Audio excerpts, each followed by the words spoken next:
అప్పుల బాధలు వెంటాడుతున్నాయా? అయితే 6 JVR వారి జాతిరత్నాలు ధరించండి. హాయ్, వెల్కమ్ టు మనం టీవీ. మన టీవీ మన కోసం నేను మీ జర్నలిస్ట్ మనోజ్.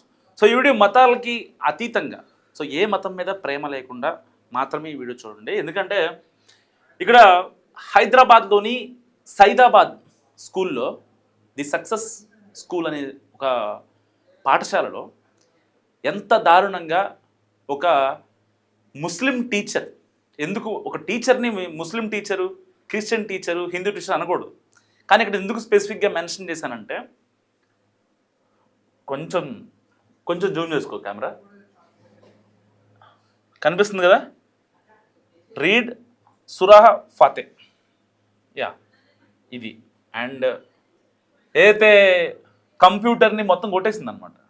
ఇది ఒక పిల్లవాడి డైరీ ఏదైతే హోంవర్క్ ఇస్తారో దీంట్లో మెన్షన్ చేస్తారు.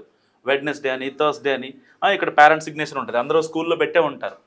సో ఇలాంటి నేపథ్యంలో ఏం చేశారంటే వీళ్ళు ఎంత దారుణంగా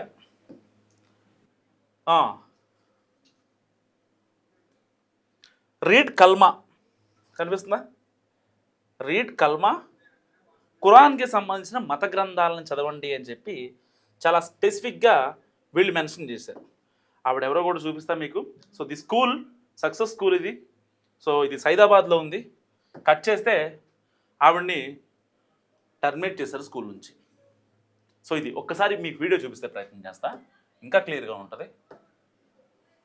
యా, అసలు ఏం జరిగిందంటే, I have recorded Yeah. what you are telling right now. It is mandatory and it is, wait, let me talk. And it is mandatory on every children's book. Then you should also write that Bhagavad Gita is mandatory.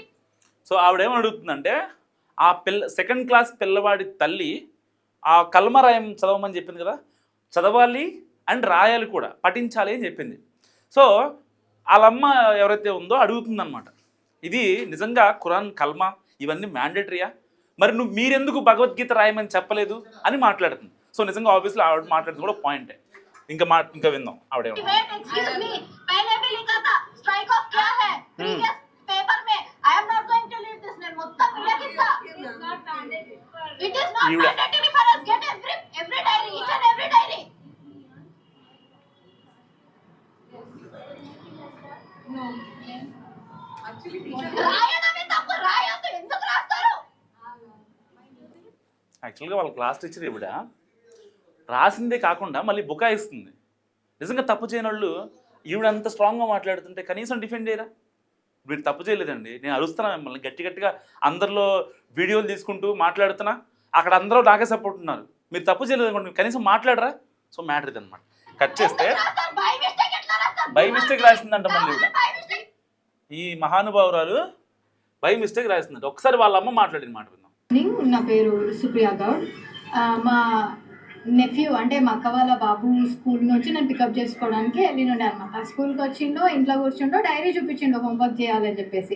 Dairy చూపిస్తే ఇక్కడ ఏదో రాస్తుందని చూస్తే read 1,2 kalma, ఇంకా read Fateh అని చెప్పేసి కొన్ని ఉన్నాయన్నమాట డైరీలో. నాకు అర్థమైతలే అసలు ఒక అబ్బాయికి 6 years బాబు, సెకండ్ క్లాస్ బాబుకి ఈ ప్రాక్టీసెస్ అన్ని ఎందుకు చేపిస్తున్నారు మీరు? స్కూల్ అంటే క్వాలిటీ ఆఫ్ ఎడ్యుకేషన్ ఇవ్వాలి. రిలీజియస్ ఆస్పెక్ట్స్లో అసలు స్కూల్కి ఏ టైప్ ఆఫ్ ఇది కనెక్షన్ లేదు. You are giving education, just give that. మీరు ఇండైరెక్ట్గా ఇట్లా ప్రాక్టీసెస్ చేసి మేము కావాలని రాయలేదు, మేము బై మిస్టేక్ రాసినామంటే ఎంతవరకు తీసుకుంటాం? ఆల్రెడీ ఫస్ట్ ఒకసారి రాసిర్రు, రీడ్ 1,2 కల్మా అని రాసిర్రు, అది స్ట్రైక్ ఆఫ్ చేసిర్రు. ఓకే, పర్లేదు, నేను చూడలేదు, నేను అది వదిలేసిన. ఇప్పుడు ఈ రోజు కూడా రాసి ఫతే చదివియండి, అదేదో సబ్జెక్ట్, ఆ పేరు నాకు కూడా తెలీదు, ఆ సబ్జెక్ట్ పేరు వేసి రాసి ఫతే చదవండి అని చెప్పి రాస్తున్నారు. అసలు వాడి ఏజ్ ఏంది, వాడి రిలీజన్ ఏంది అంటే అదొక టైప్ ఆఫ్ బ్రెయిన్ వాష్ లాగానే ఫీల్ అయ్యాను. నేను వెళ్ళి అడిగితే ఆ స్కూల్ ప్రిన్సిపల్ ఏమని చెప్తుంది, ఇది ఒక రిలీజియస్ ప్రాక్టీస్, ఇది అందరు స్టూడెంట్స్ కి మ్యాండేటరీ అని చెప్తున్నారు. అట్లా mandatory? You are literally forcing things to write. అసలు యాక్చువల్లీ ఇక్కడ చూడండి, ఇక్కడ రాసింది రీడ్ ఇగో డేట్, ఈ రోజుదే డేట్, ఇది ఈ రోజుదే ఇక్కడ రాసింది. మళ్ళీ నేను మొత్తం డైరీ మొత్తం చెక్ చేసి మళ్ళీ నాకు ఇది ఒకటి కనిపించింది, ఇది ఆల్రెడీ స్ట్రైక్ ఆఫ్ అయిపోయింది. రీడ్ 1-2 కల్మా అని చెప్పేసి ఇంకా ఎంతమంది పిల్లల బుక్స్లో రాసినారో తెలియదు. ఓకే, మీరు అంటారేమో అదొక సబ్జెక్ట్, వీళ్ళకి ఆ సబ్జెక్ట్ కానీ ఇప్పుడు మాట్లాడిన పాయింట్ నిజంగా ఎంతమంది బుక్స్లో రాసేది తెలియదు కదా. అందరికీ అంటే ఇంగ్లీష్ వచ్చిన వాళ్ళు ఉండరు కదా. సో రెగ్యులర్గానే వాడు వర్క్ చేసుకున్న వాళ్ళే హోంవర్క్ చేసుకున్న వాళ్ళు అని చెప్పి సైన్ పెట్టి ఆ డైరీ ఇచ్చేస్తారు. అందరూ పర్టికులర్గా చూసేవాళ్ళు అంటే అందరు పేరెంట్స్ అలా ఉంటారన్ను, బట్ మాక్సిమం కొంచెం స్కిప్ అయ్యే ఛాన్స్ అయితే ఉంది కదా. ఒకసారి విందాం. ఉంది అంటే ఆ సబ్జెక్ట్ ఏ పిల్లలు అయితే తీసుకున్నారో ఆ పిల్లలందరినీ డైరీ సపరేట్ పెట్టి ఇవ్వండి, వీళ్ళ డైరీ సపరేట్ పెట్టి ఇవ్వండి. ఇక్కడ క్లియర్గా లియాన్స్ కృష్ణ అని పేరు కనిపిస్తుంది. అట్లా ఎట్లా రాస్తారు? మళ్ళీ వెళ్ళి అడిగితే ఫస్ట్ అడిగితేనేమో religious practice and it is necessary for all the students అన్నది. సెకండ్ టైం అది ఎవరైతే రాసిరో ఆమెనే వచ్చి నేను బై మిస్టేక్ రాసినట్టు. అంటే మీరు గడికి పేరు ఇట్లా చేంజ్ చేయడం అసలు కరెక్ట్, అది వాంటెడ్గానే రాసినట్టు నేను పర్సనల్గా ఫీల్ అవుతున్నాను. ఇది ఇంకా ఈ ఒక్క డిపార్ట్మెంట్లోనే అవుతుందా? ఇంకా సక్సెస్ స్కూల్ సైదాబాద్ ఇంకా వేరే వేరే బ్రాంచెస్ కూడా ఉన్నాయి, కాలేజెస్ కూడా ఉన్నాయి. ఇంకా వీళ్ళకి అసోసియేట్ ఏమో ఎంతమందితో అట్లా ఎన్ని రాస్తున్నారో మనకు అసలు ఐడియానే లేదు. ఈ రోజు నేను డైరీ చూసినా కాబట్టి రియాక్ట్ అన్నాను. నేను ఒకవేళ డైరీ చేయకపోతే నేను అసలు రియాక్ట్ కూడా కాకపోతుండే. దీనిపైన డెఫినెట్గా authority concern department, educational department ఎవరైతే అథారిటీస్ ఉన్నారో హైరార్కీ ఉందో డెఫినెట్గా నేను పాయింట్ రేజ్ చేస్తాను. డెఫినెట్గా నేను సో మ్యాటర్ ఇది అనమాట. కట్ చేస్తే ఆ టీచర్ ఎవరైతే ఉందో ఆవిడని టర్మినేట్ చేశారు స్కూల్ నుంచి. కానీ టర్మినేషన్ అనేది పాయింట్ కాదు. సక్సెస్ వాళ్ళకి స్కూల్స్ ఉన్నాయి, ఈ అమ్మాయి చెప్పినట్టుగా, అండ్ కాలేజెస్ ఉన్నాయి. అటు ఇక్కడ బాలానగర్లో ఉంది, అండ్ బల్కంపేటలో ఉంది, మళ్ళీ ఎస్ఆర్ నగర్లో ఉంది, అండ్ మాదాపూర్లో ఉంది, పటాన్చెరులో ఉంది. నాకు తెలిసినవి అయ్యి అనమాట. ఇంకా చాలా ఉంటాయి నాకు తెలిసి. అండ్ ఓల్డ్ సిటీ ఆ సైడ్ వెళ్తే బోల్డ్ ఉంటాయి. సో ఇలాంటి నేపథ్యంలో వీళ్ళు పర్టికులర్గా అంటే వాళ్ళకి వాళ్ళ రిలీజియస్కి దగ్గర స్టాఫ్ని పెట్టుకొని సో వాళ్ళ మత బోధనలు, వాళ్ళ మత గ్రంథాలు నిజంగా ఏంటిదంతా, ఈ స్క్రాప్ అంతా ఏంటి అసలు? దేనికోసం చేయాలి? నిజంగా దేవుడు కావాలంటే గుడికి వెళ్తారు, చదువు కావాలంటే ఆబ్వియస్లీ బడికే రావాల్సింది. మరి గుళ్ళో చెప్పాల్సిన బడిలో చెప్తే బడిలో చెప్పాల్సిన ఎవరు చెప్తారు వీళ్ళకి? ఆ విద్యాబుద్ధులు ఎవరు చెప్తారు? నిజంగా టీచర్లు అంటే ఎవరు అసలు? ఫస్ట్ ఒక అమ్మ, ఒక నాన్న, తర్వాత టీచర్లే, ఇంకెవరు ఉండరు. ఎందుకంటే ఆ పిల్లవాడు సెకండ్ క్లాస్ వాడు, సాయికృష్ణ జస్ట్ సెకండ్ క్లాసు ఉంటే వాళ్ళ అమ్మోళ్ళ దగ్గర ఉంటాడు, లేదంటే స్కూల్లో ఉంటాడు. ఇంక అంతే, వాడికి ఇంకా వేరే ఆప్షన్ లేదు. మహా అయితే ఎప్పుడో సంవత్సరానికి ఒకసారి వాళ్ళ అమ్మ వాళ్ళ ఇంటికి వెళ్తాడు. వీళ్ళు విద్యాబుద్ధులు నేర్పాల్సిన వాళ్ళే కల్మా చదువు, నోరా ఫతేహీ చదువు. ఏంటి ఇంత దారుణమా అసలు? అంటే ఎడిపోతుంది మన సమాజం. ఆవిడని ఎప్పుడైతే వీళ్ళ పిన్ని మాట్లాడుతుందో ఆవిడ మళ్ళీ ఏం చెప్తారు తెలుసా? బుకాయిస్తుంది మళ్ళీ. That's not the reading Fateh, reading Kalma is not homework for our kids. That is completely unacceptable.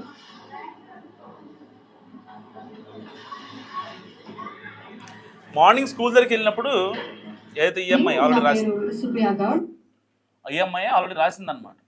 రాసిన తర్వాత స్కూల్ దగ్గరికి వెళ్ళి కంప్లైంట్ చేస్తే లేదు అసలు మాకు సంబంధం లేదు, మేము రాయలేదని చెప్పి బుకాయించిందంట.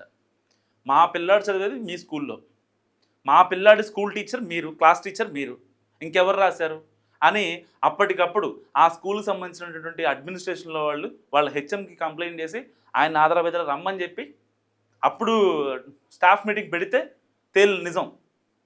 వీళ్ళు మళ్ళీ ఒక 4-5 గంటలు మీటింగ్ పెట్టుకొని అన్ని బ్రాంచ్లకి ఫోన్ చేసి మాట్లాడుకొని ఇప్పుడు ఏం చేయమంటారు మరి? ఆల్రెడీ తప్పు జరిగిపోయింది, సోషల్ మీడియాలో తెగ వైరల్ అవుతున్నాయి. రాజసింగ్ లాంటి వాళ్ళు, హిందూ సనాతనం గురించి తెలిసిన వాళ్ళు చాలామంది రియాక్ట్ అవుతున్నారు. మరి బైబిల్ గురించి ఎందుకు పెట్టలేదు, భగవద్గీత గురించి ఎందుకు పెట్టలేదు చెప్పి మాట్లాడుతున్నారు. సో ఇది మళ్ళీ పెద్ద ఇష్యూ అయిపోయేలా ఉంది. కాబట్టి ఏం చేయాలి, దీన్ని ఫుల్ స్టాప్ పెట్టాలి. ఇప్పుడు ఏం చేస్తారు వీళ్ళు? అప్పుడు బయటకు వచ్చి టర్మినేషన్ అనే ఒక లెటరు బయటకు ఇచ్చారనమాట. ఎందుకు? మళ్ళా ఒకవేళ మేము ఎలాంటి చర్యలు తీసుకోలేదు, మీరు చెప్పారు కాబట్టి ఇన్స్టెంట్గా మేము చర్యలు తీసుకున్నాం, ఆ టీచర్ని మేము పంపించేసాం అని సన్నాయి నొక్కులు నొక్కుతారు కదా రేపొద్దున మీడియా ముందుకు వచ్చి చెప్పాలి కదా. ఒక ప్రెస్ నోట్ ఏదైనా రిలీజ్ చేయాలిగా. సరే వాళ్ళ ఎండీలు, లేకపోతే వాళ్ళ సిఈఓలు, సిఓఓలు, లేకపోతే ఆ బ్రాంచ్ మేనేజర్లు ఎవరైతే ఉంటారో కార్యనిర్వాహక దానికి సంబంధించి వాళ్ళు బయటకు వచ్చి మాట్లాడాలి కదా. సో వాళ్ళు రాకుండా ఇది ఒకటి చేస్తారు. ఇక రేపొద్దున మళ్ళీ ఖాళీ ఇంకా. కానీ దీని వెనక జరుగుతుంది ఏంటి? ఒక టీచర్ నిజంగా అంటే ఇప్పటిదాకా ఒకవేళ అంగన్వాడీ స్కూల్లోనో, ఎల్కేజీ, యూకేజీ, ప్లే స్కూల్లోనో, ఇంకెక్కడైనా ఒక పిల్లాన్ని ఒక టీచర్ కొట్టడం చూస్తాం మనం. గతంలో కూడా కొన్ని వార్తలు మనకు వస్తూ ఉంటాయి. పలానా స్కూల్లో జస్ట్ హోంవర్క్ రాయలేదని గొడ్డును బాధిందంట టీచర్ అని చెప్పుకుంటారు. లేదంటే అసలు ఇట్లా అంటే ఒక అబ్బాయిని షర్ట్ ఇప్పి నించోబెట్టిందంట. ఎందుకంటే నా చిన్నప్పుడు కూడా కొన్ని ఘటనలు నేను కూడా స్కూల్లో చూసా. ఎవరైతే బాగా ఇదిగా ఉంటారో వాళ్ళని కొంచెం హార్డ్గా ట్రీట్మెంట్ చేసి చదువుతారనే ఒక ఇదితో ఇప్పుడు కొట్టడం కూడా మానేశారు. ఇప్పుడు రీసెంట్ డేస్లో పిల్లలు కొట్టడం కూడా మానేశారు. కొడితే తల్లిదండ్రులు అరుస్తున్నారనమాట. పిల్లడు అరవట్లా, కొట్టిన పిల్లడు అరవడు, ఆడింటికి వెళ్ళి చెప్తాడు సింపుల్గా. వెళ్ళి వచ్చి వాళ్ళు అమ్మా నాన్న మీరేమైనా చేయండి, చదువు చెప్పాలి అంతే, డబ్బులు కడుతున్నాం కాబట్టి చదువు చెప్పండి, కొట్టొద్దు మా పిల్లోడిని. ఇదే అనమాట. ఇప్పుడు స్కూల్కి వెళ్ళి పేరెంట్స్ ఏం చెప్తారు, మా పిల్లల్ని ఎట్టి బస్సులో కొట్టమాకండి, మాది మేము చూసుకుంటాం, మాకు ఉండాల్సింది మాకుంది, ఆడిని మాత్రం కొట్టద్దు. అపురూపంగా పెంచడం స్టార్ట్ చేసిన తర్వాత జరుగుతున్నటువంటి నికృష్ట కార్యకలాపాలు ఏవైతే ఉన్నాయో ఎక్కువగా స్కూళ్ళలోనే జరుగుతున్నాయి. నిజంగా ఒక టీచరు, ఆవిడ పర్టికులర్గా ముస్లిం టీచరే, ఆవిడ నిజంగా ఆ మతానికి సంబంధించిన వాళ్ళకి చెప్పాలి తప్ప మిగతా ఎవ్వరికి చెప్పడానికి ఆ అమ్మాయి అర్హురాలు కాదు. ఒక టీచర్ అంటే అందరి పిల్లల్ని, వాళ్ళు నల్లగున్నా లేకపోతే తెల్లగున్నా పొట్టిగున్నా పొడుగున్నా లేకపోతే వాళ్ళకి ఇంకేమన్నా ఇబ్బంది ఉన్నా అందరినీ కలిపి ఒక క్లాసులో 30 మంది ఉంటే ఆ 30 మంది మైండ్ని తీసుకొని అర్థం చేసుకొని చెప్పగలిగేవాళ్ళు కదా. అంతేగాని మైండ్లో మొత్తం ఈ రిలీజియన్కి సంబంధించి ఈ కాస్ట్లకి సంబంధించి ఇవన్నీ పెట్టేసుకొని ఈ కుట్రలు పెట్టేసుకొని ఎవరో ఇన్జెక్ట్ చేసినటువంటి వాటిని ఇక్కడికి వచ్చి కక్కుతూ మైండ్లో ఒకటి పెట్టుకొని కడుపులో ఒకటి పెట్టుకొని ఏంటి పనులు? అసలు కొంచెం బుద్ధి ఉందా వీళ్ళకి? ఒక టీచర్గా అపాయింట్ చేయాలంటే ప్రైవేట్ స్కూల్లో నిజంగా ఒక టీచర్గా ప్రైవేట్ స్కూల్లో అపాయింట్ చేయాలంటే కనుక ముందు వాళ్ళని చూడాల్సింది వాళ్ళ అందం, వాళ్ళలో ఆ కంటెంట్ కాదు, వాళ్ళలో అసలు నిజంగా అంటే వాళ్ళ పేషెన్సీ కావచ్చు, వాళ్ళు అన్ని కులాలని అన్ని మతాలని దగ్గర తీసుకోవడం కావచ్చు, నిజంగా వాళ్ళు మాత్రమే చెప్పగలరు. మరి అప్పట్లో మనం చదువుకున్న టైంలో వాళ్ళు అంత ఇదిగా ఎందుకు ఉండేవాళ్ళు? ఒక క్రిస్టియన్ మేడం ఉండేది, ఒక పంతులు గారు ఉండేవాళ్ళు తెలుగు చెప్పడానికి. క్రిస్టియన్కి సంబంధించే వాళ్ళే ఎక్కువ ఇంగ్లీష్ చెప్పేవాళ్ళు, వాళ్ళే ఎక్కువ హిందీ చెప్పేవాళ్ళు. ఇప్పటికీ గవర్నమెంట్ స్కూల్లో వెళ్తే 90% క్రిస్టియన్సే ఉంటారు. మరి వాళ్ళు తెలుగు చెప్తారు, హిందీ చెప్తారు, ఇంగ్లీష్ చెప్తారు, సోషల్ చెప్తారు, అన్నీ చెప్తారు. కేవలం దీన్ని చదవండి, బైబిల్ని చదవండి అని చెప్పరు, కేవలం భగవద్గీతని చదవండి అని చెప్పి హిందూ వాళ్ళు చెప్పరు, ముస్లిం వాళ్ళు కేవలం ఖురాన్ చదవండి చెప్పరు. ఇక్కడ జరిగిందనమాట ఈ దారుణం. మీరేమనుకుంటారు మస్తు కామెంట్ చేయండి.